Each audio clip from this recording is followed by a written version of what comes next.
Background intestinal and multivisceral transplantation can be a life-saving therapy for patients with complications from the treatment of intestinal failure. Indications for this highly specialized type of transplant are broadening to include acute vascular catastrophes and some otherwise irresectable intra-abdominal tumors, e.g. desmoids and pseudomyxoma peritoni. Since the FRST successful multivisceral transplant in the late 1980s, more than 4,000 transplants have taken place worldwide and outcomes continue to improve. Intestinal transplantation is the most challenging area of abdominal transplantation, with higher rates of complications than other transplant groups. These complications include rejection, sepsis, post-transplant lymphoproliferative disease, PTLD, and graft versus host disease, GVHD. Graft and patient outcomes for isolated intestinal transplants are close to those for long-term parenteral nutrition, PN.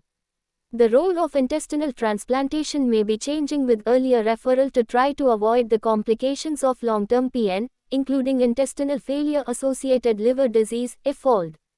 Introduction: The FRST reported intestine-containing transplant in humans was performed in 1966, when a short segment of duodenum was included in a pancreas transplant.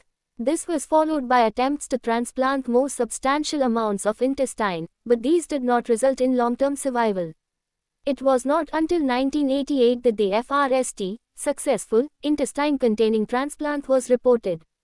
At this time, intestinal transplants were a rarity, but with increasing experience, both surgical and immunological outcomes have improved, making intestinal transplantation a relatively routine procedure.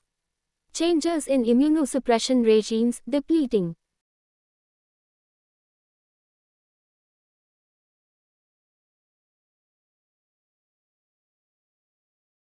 antibodies and tacrolimus have improved rates of rejection, a complication that is difficult to control and can be life-threatening.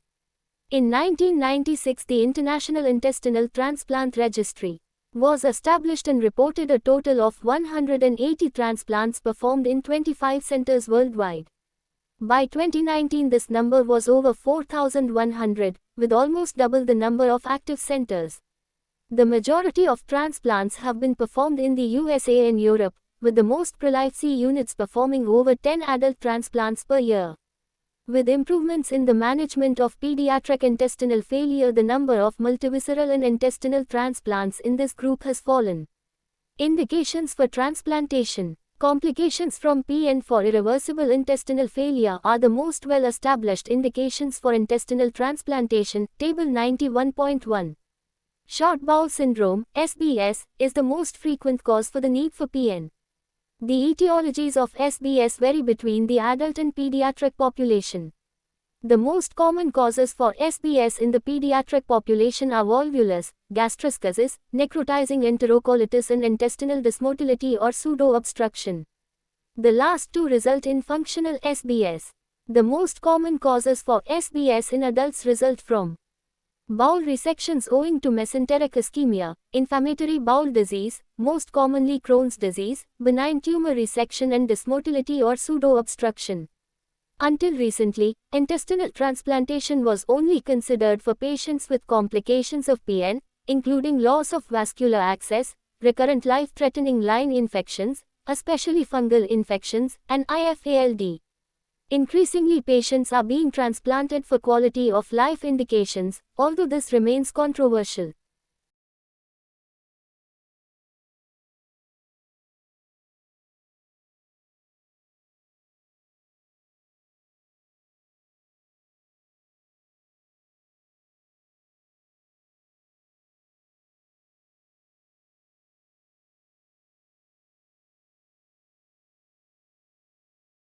If the indication for transplant is IFALD, the degree of liver impairment influences the organs required at transplant. Mild to moderate liver fibrosis may allow an isolated intestinal transplant to be undertaken. This results in improved patient outcomes, better organ utilization, and reversal of liver fibrosis with discontinuation of PN. Severe liver fibrosis or cirrhosis will necessitate a liver-containing graft. Indications for intestinal transplantation continue to change and now include to facilitate the resection of some tumors, desmoids, and pseudomyxoma peritoni. In this situation, without intestinal transplantation, extensive evisceration would render the patient dependent on PN. Hepatic cirrhosis with extensive bottom-enteric thrombosis may make isolated liver transplantation technically impossible, so multivisceral transplantation may be considered for some individuals. Acute widespread splanchnic ischemia, arterial venous, is a rare but growing indication for super-urgent intestinal and multivisceral transplantation as well as other acute abdominal catastrophes. Assessment for transplantation. Assessment for a multivisceral, intestinal transplant requires a multidisciplinary approach, including filled circle transplant surgeons, filled circle intestinal failure physicians,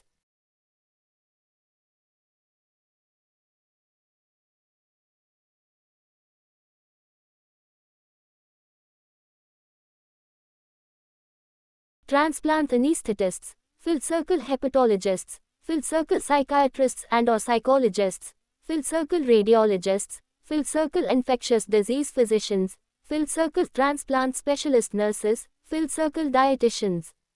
Assessment of venous access and the degree of liver fibrosis is critical. Patients on PN for a substantial time or who have ultra-short gut are at high risk of developing IFALD. They will need a liver biopsy as part of the assessment process. Detailed venous mapping is essential in all candidates. Appropriate assessment of the cardiovascular and respiratory systems is necessary. Upper and lower gastrointestinal endoscopies may be necessary.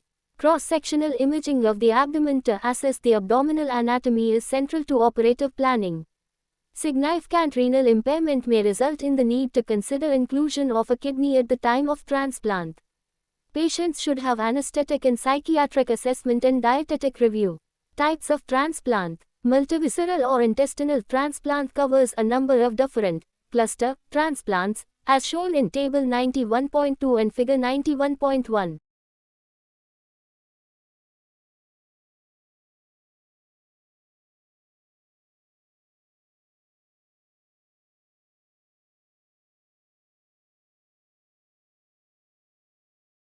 Preoperative planning. The decision regarding the type of transplant to be performed is dependent on a variety of patient factors. Intraoperative flexibility is necessary and may change the type of transplant undertaken. A robust plan for adequate venous access is necessary and may require pretransplant venous reconstruction by the interventional radiology team or surgical reconstruction. If substantial intraoperative blood loss is predicted, selective arterial embolization may be considered. Commonly this will involve the superior mesenteric artery in celiac axis, but more selective embolization can be undertaken if preservation of the stomach or the pancreaticoduodenal complex is planned.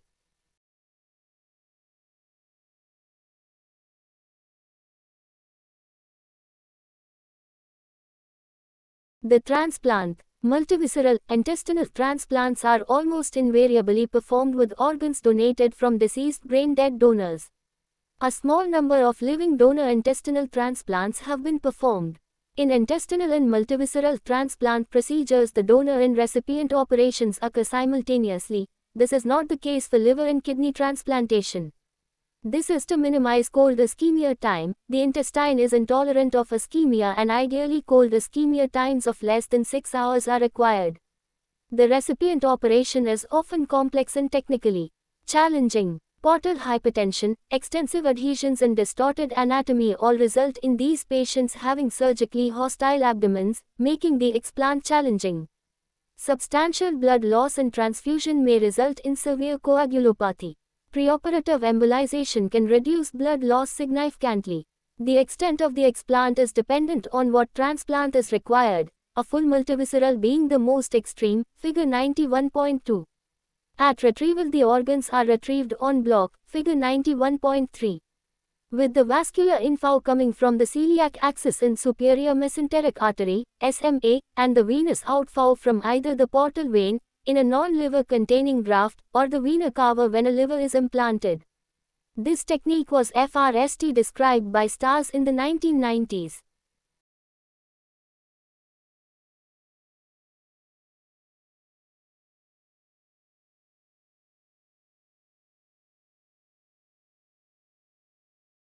Arterial inflow to the graft is usually achieved from the infrarenal aorta. Commonly, a section of donor thoracic aorta is used as an arterial conduit, onto which the donor aortic patch containing SMA and celiac artery is anastomosed, figure 91.4.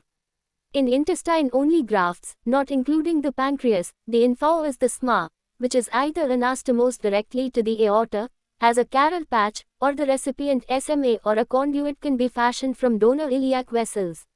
When undertaking a liver-containing graft, venous outflow from the whole graft is via the hepatic veins and inferior vena cava, IVC. For non-liver containing grafts, the venous outflow is via the portal vein. This can be drained either systematically via the IVC or into the portal circulation.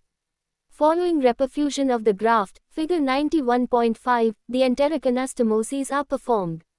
This requires a proximal enteric anastomosis in a distal stoma or anastomosis. In some circumstances, modified multivisceral transplant, a biliary anastomosis may be required. The proximal bowel anastomosis may be either esophagogastric, esophagojejunal, gastrogastric, gastrojejunal or jejunojejunal. If an esophagogastric or gastrogastric anastomosis is performed, then a pyloroplasty is necessary, the block lacking vagal innervation. An end stoma is the simplest option distally, but where safe, a primary distal anastomosis can be considered. In most circumstances, a covering ileostomy is performed. This allows ready access to the graft for endoscopic surveillance. Abdominal closure. One of the most challenging parts of a multivisceral, intestinal transplant is achieving abdominal closure. Multiple previous laparotomies and enterocutaneous fistulae can result in a rigid abdominal wall and loss of the abdominal domain owing to extensive bowel resections. Many techniques to achieve primary closure under these circumstances have been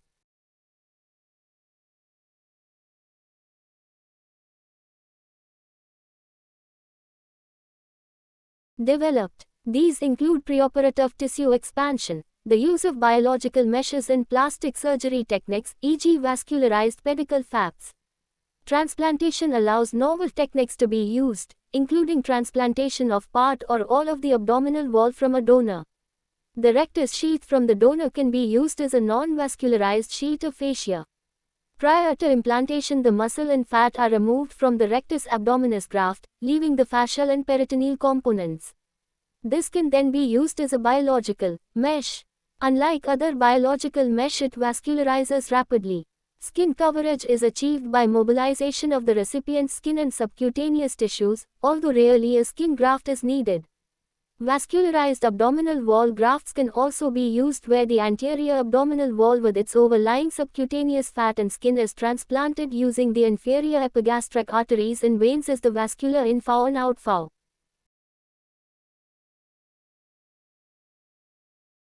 Post-transplant complications. With the complexity of multivisceral, intestinal transplantation, complications are common, table 91.3. Early postoperative. Many patients considered for multivisceral, intestinal transplantation have underlying prothrombotic tendencies. A definite prothrombotic disease may be characterized, but a history of multiple previous thrombotic episodes without a specific diagnosis necessitates a need for anticoagulation after transplantation. Balancing the risks of bleeding and thrombosis after transplant is challenging. Enteric anastomotic leaks can occur after transplantation, most commonly if an esophagogastric anastomosis is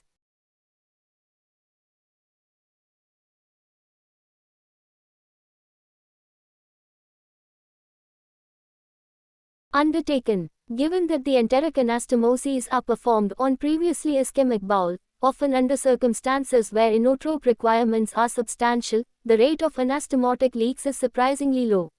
When an enteric leak does occur, the immunosuppressed state of the patient can result in an atypical presentation.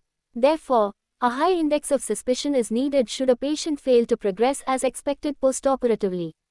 Proximal enteric anastomotic leaks, especially involving the esophagus, are the most challenging to deal with.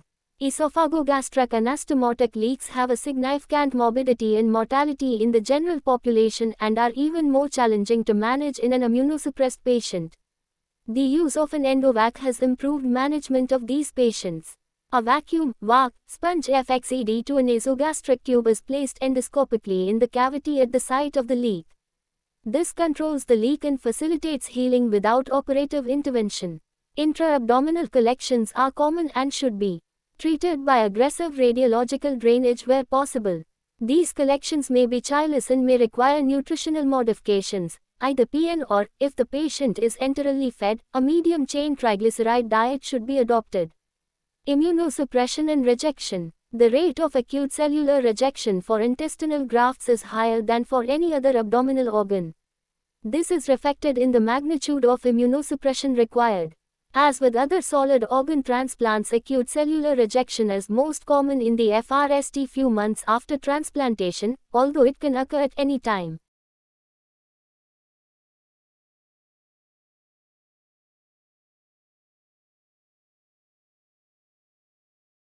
Multivisceral, intestinal transplant immunosuppression. Regimens commonly utilize an induction agent, usually a lymphocyte-depleting antibody such as antithymocyte globulin, ATG, or alemtuzumab.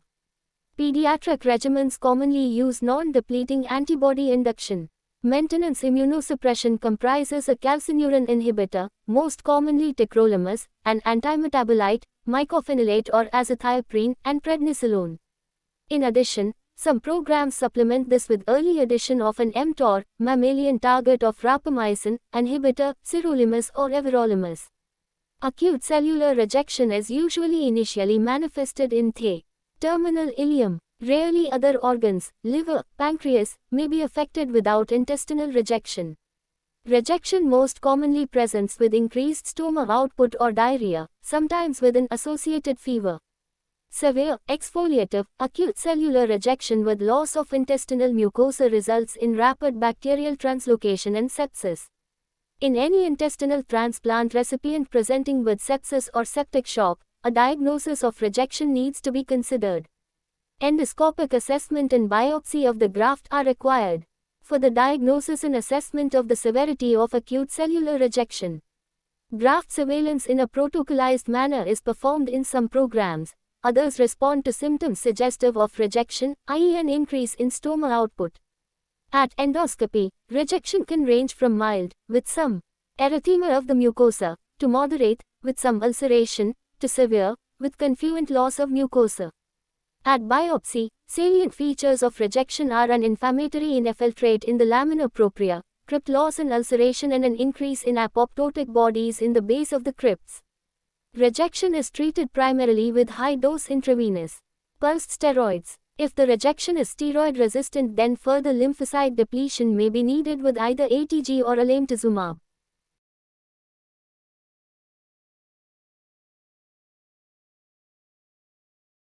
Infectious complications. Infection is the leading cause of death in multivisceral, intestinal transplant recipients. This is as a consequence of the degree of immunosuppression and also the potential for bacterial translocation across the graft mucosa. Opportunistic infections, common to all solid organ transplant recipients, such as cytomegalovirus, CMV, pneumocystis jirovecii, PJP, adenovirus, Epstein-Barr virus, EBV, and fungal infections, are all more common following intestinal transplantation. Appropriate prophylaxis with antiviral, valganciclovir or acyclovir, antifungal, fluconazole, and anti-PJP, cotrimoxazole agents is critical.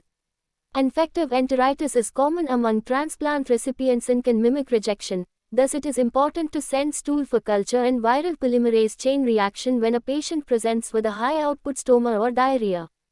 Rejection triggered by infection is possible in a high index of suspicion, and early repeat endoscopy are important if clinical improvement does not occur.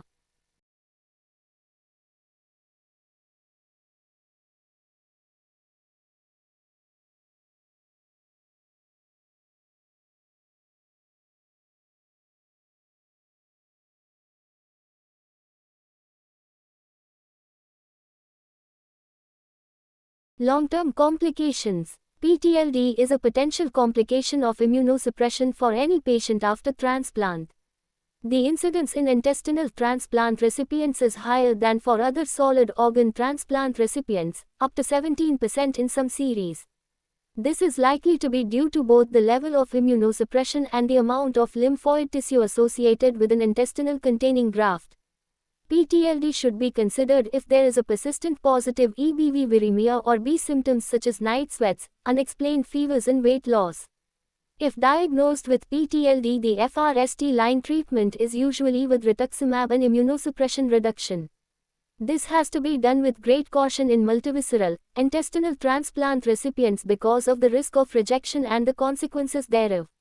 The extent of lymphoid tissue associated with the multivisceral, intestinal graft increases the risk of GVHD. Outcomes from GVHD in this patient group can be very poor.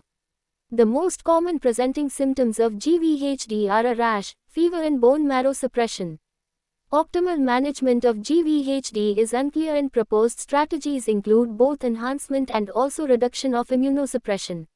Management is guided by the level of peripheral T-cell chimerism. There is an increasing trend towards withdrawing immunosuppression initially to rebalance the equilibrium between the host and donor immune systems. Bone marrow involvement and ultimately failure is almost universally fatal. Deterioration in renal function is common to all solid organ transplant groups but is most marked following multivisceral, intestinal transplantation. The cause of this is multifactorial but is likely to include contributions from the physiological insult of surgery, the use of nephrotoxic medication, e.g. tacrolimus, and fluid losses associated with the stoma.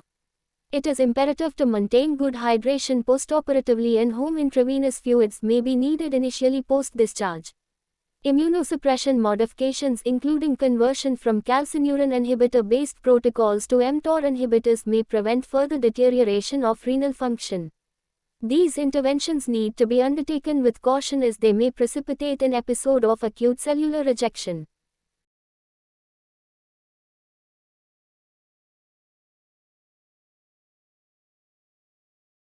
Outcomes. Graft and patient outcomes vary depending on the type of transplant undertaken, with survival post-multivisceral transplant being markedly poorer than isolated small intestinal transplant. As with many transplant groups, outcomes are improving over time, and the outcomes in the last published intestinal transplant registry report in 2015 showed continued improvement in both 1 and 5-year patient survival. In 2019, the overall 1-year patient survival for intestinal-only grafts was